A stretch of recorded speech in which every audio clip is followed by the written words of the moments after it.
Hey, I'm Rickers, thanks for dropping in. Today I want to talk about the Sega Game Gear, which is this little beauty right here. And I'm going to go over how I got into collecting for it, what collection I have, and what I think of the system. So I first bought my Game Gear in April 2021, so 4.5 years ago from now, in September 2025.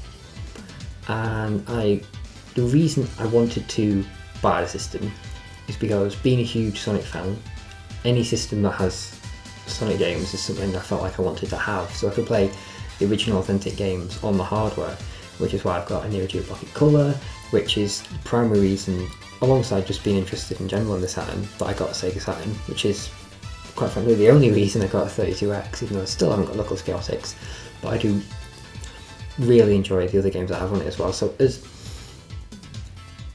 systems I was casually interested in anyway, but I especially wanted to get into for the Sonic games. And when I got my Game Gear, I bought it, well, it came with a loose copy of Sonic the Hedgehog. As in the Game Gear Sonic the Hedgehog, which was like bought to Master System, not the Mega Drive version, which you all know. Which I don't own that copy anymore, that loose copy. That's what came with the system, which I paid about 70 quid for. At the same time, I also bought Sonic Chaos, which I love that game. It's excellent. Short levels, but really fun gameplay. It's nice, breezy, but also just challenging enough. Although the last level is very irritating. They made it a bit better on Master System. Well, okay, they made it a lot better. There's a certain bit that's really bullshit. You get pinged from left to right and you have to try and go down to get the rings, which is the only rings you'll get in that level to be able to, survive the boss fight. And they made it so bullshit in the Game Gear version, where you can just easily drop into it without the faff in the Master System version. So the Master System version is somewhat easy to play because of that, with the last level anyway. And I also got an American copy loose, which was the cheapest one I could find, that's why I got it. It was about 22 quid, whereas this was £7.50 free postage, this was 22 quid, including postage. Sonic Triple Trouble. Note the differences in terms of, general branding and packaging, irrelevant of rating, just, the bright, garish colours of the American one, and just the more subdued design of the PAL region one. I like the pink, but a little harsh on the eyes.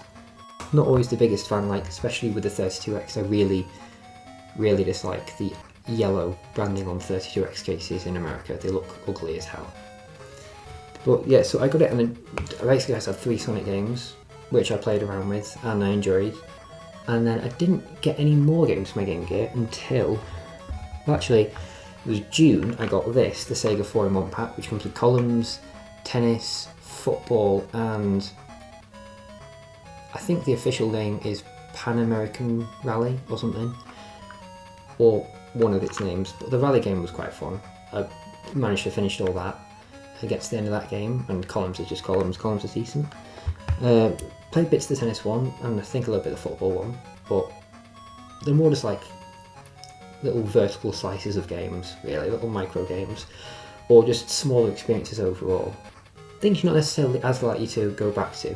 It's a decent packing title, which is what it originally was, the 4-in-1 pack. It gives you a taste of what the system can do, and you're seeing different styles of gameplay. So I think that's quite a success for what it does, and I quite like it. It's not something I revisit a lot of, but it's cool to have as part of the history of the console.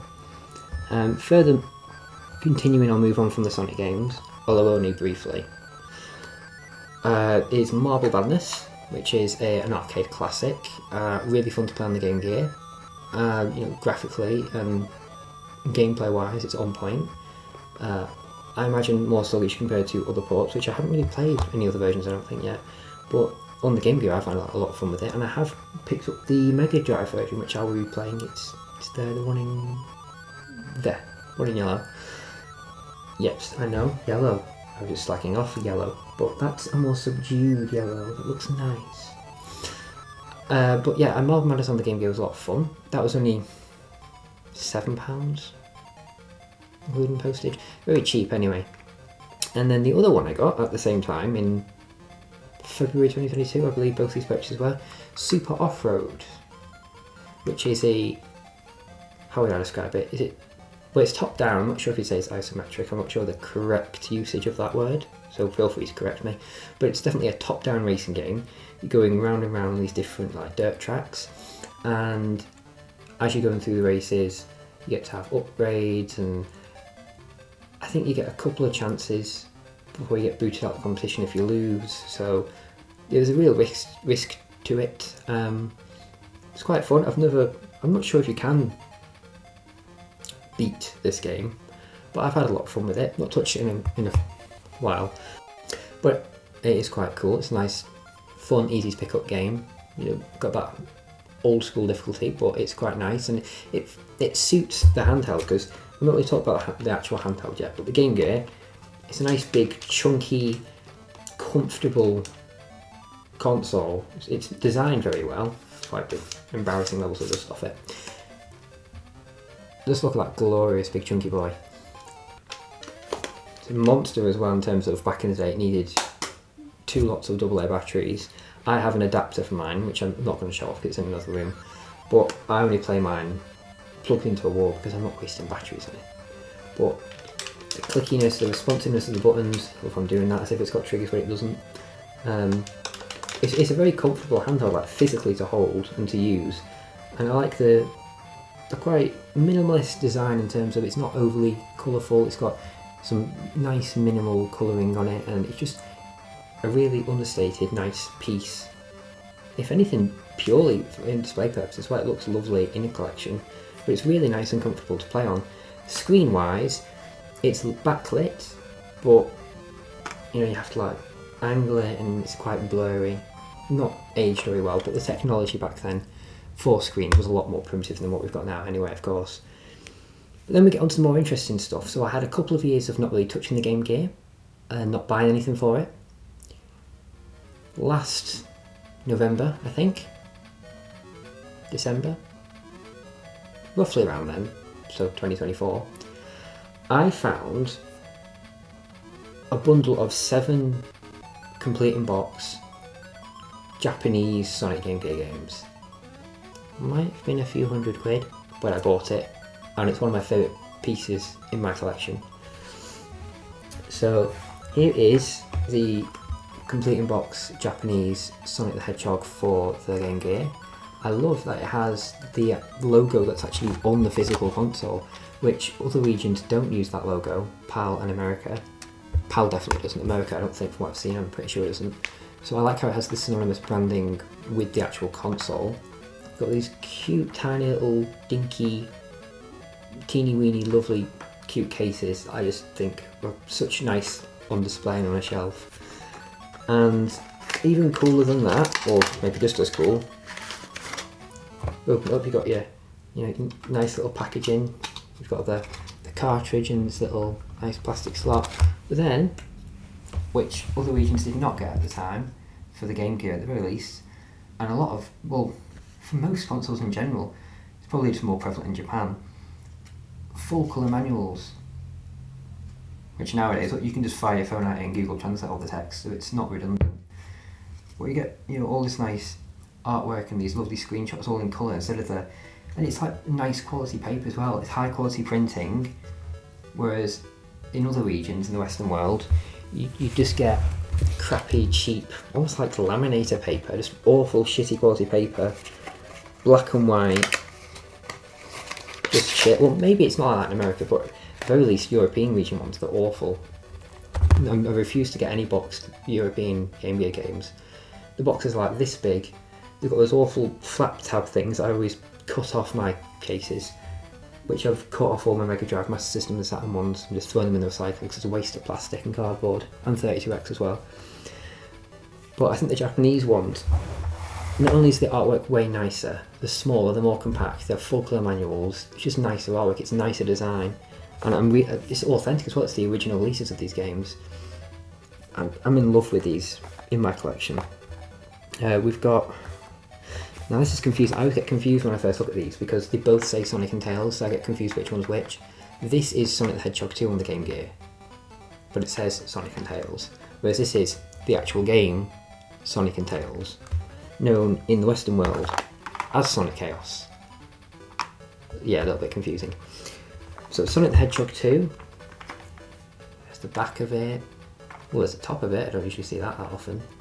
There's the spine of it, I'm not going to open them all up, but just a really nice display piece again. Then we'll move on to, I've forgotten where I was, I just had a little interruption.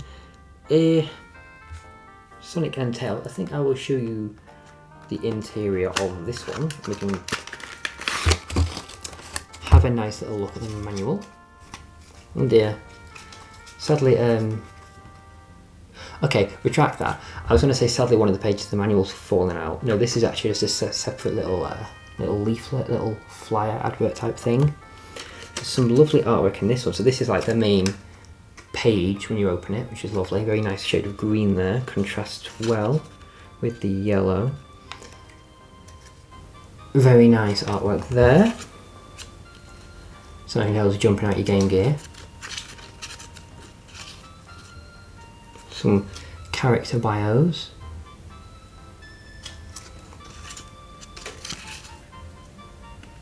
Some nice like info screens and screenshots. Guide to all the power-ups and different signposts, what they all mean.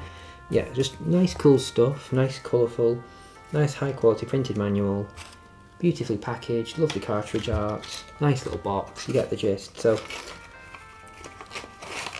I hope you can see why I prefer these lovely little dinky Japanese boxed ones to my, well I don't have any other boxed ones, but to the other boxed ones that they do. This is Sonic and Tails 2, otherwise known as Sonic Triple Trouble. This, for reference, there's the back of it. Very nice art. You got Fang the Sniper there. I'm not going to call him Fang the Hunter, he doesn't need to be censored. It's just a bit sad. I'm looking at you Sonic Superstars. There's the top of it, there's the spine of it. Is that upside down? That's upside down, that's better. Very nice game. Copyright, 1994. I was not born then, I was a 1999 baby. Sonic Labyrinth. I think the back of it looks very cool. I'd have that, just that artwork of Sonic and that shade of pink with the little whoosh lines coming out of it. I'd have that as a poster. I think that looks really cool. And the font's well cool as well. Really nice artwork there. I've only played bits of this game. Probably one of the Sonic games I'm least familiar with overall out of the whole franchise, but I'm glad to have it as part of my collection with these other ones. And then there's games that I have played and completed all the way through, in contrast to Labyrinth, is Sonic Drift. Actual Sonic Drift, not what got marketed in the West as Sonic Drift Racing. This. The amount of listings I see on eBay selling this game, like the actual Japanese one, alongside the Western version of this, and they credit it as Sonic Drift 1 and 2, yet they both have this exact same artwork. One of them says Sonic Drift 2, one of them says Sonic Drift Racing. So if someone buys that thinking, I'm getting Sonic Drift 1 and 2, no. Look for that artwork. If you're getting 2 copies of that, you're getting the same game. This is the only box copy you can get of Sonic Drift. It was never released outside Japan. It only looks like this. If your copy of Sonic Drift 1 looks like this, it's Sonic Drift 2, no matter what the title says.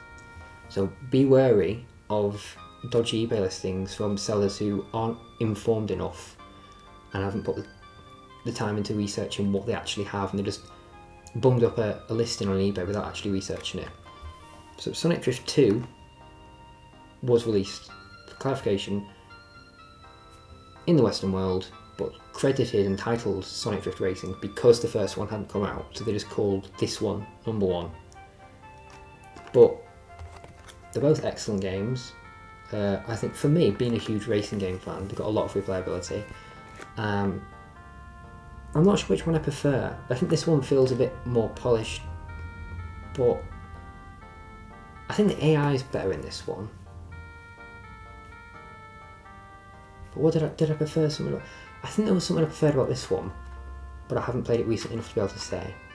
There's pros and cons of both of them. I think they're both worth a shot. But this one is naturally the evolution of this one. So it's better overall, but they're both really good, is what I'm saying. I will show you the inside of... Well, I'll show you the back of Drift 2. Shows you all the playable characters. Fang the Sniper again. Gotta rep my boy Fang. Quite nice, simple cartridge. Very nice manual artwork. I feel like I've zoomed this one in more than the others, but that's because it's amazing, so it gets special mention. Very, very nice contents page. I love that artwork. And it looks so primitive now, doesn't it? Plugging in consoles to be able to play multiplayer. There's your menu and character selection screens. Oh, you can call Sonic on his hotline. Want to get saucy with Sonic. Well, this will be the last page to show you. The Eggman page. And I love that the Western world eventually ditched the Dr. Robotnik name, but kept it in lore in a clever way by making it like his real name, but he takes on the mantle of Eggman. But yeah, I much prefer the original Japanese title for Dr. Eggman to Dr. Robotnik. Eggman's just cooler. It goes with the Japanese culture of the game and the heritage, I think. This sort of bizarre, quirky name, like a villain called Eggman. It sounds ridiculous, but the sort of the self-descripting factor in the way he flaunts a self-deprecating name and uses it sort of command theatre. I mean, it's cool. I like that a lot.